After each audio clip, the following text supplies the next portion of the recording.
Hindi mo rin talaga masasabing sayang lang ang oras sa mga kalokohang ginawa mo nung kabataan ka pa eh. Bakit kanyo?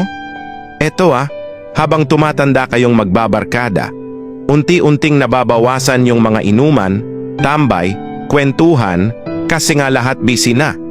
May kanya-kanya ng responsibilidad bawat isa. Yung mga dating isang aya mo lang kumpleto na kayo, minsan susunduin nyo pa sa bahay para lang payagan. Ngayon, wala. Kailangan mo pa ata magdasal sa lahat ng santo makumpleto lang kayo. Kasi aminin natin, may mga mas mahahalagang bagay na kasi tayong dapat unahin di ba? Pamilya, trabaho, career, pera, love life. Kaya gustuhin mo mang makasama yung mga tropa mong daig pa magkapatid sa sobrang close nyo, ang hirap na magawa.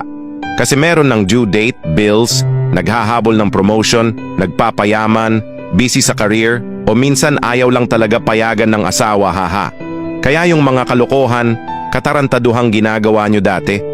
Oo, minsan mali, dala lang ng kabataan. O lasing pero hindi yon pag-aaksaya ng oras kapatid. Para siyang investment ba sa sarili mo? Para sa mga panahong di mo sila makasama, may mga alaala kang nakatabi. Yung tipong kahit wala sila, pag naalala mo yung mga pinaggagawa nyo dati para kang lumalaya. Parang bumabalik yung pagkabata mo tapos ayun, mapapangiti ka na lang bigla.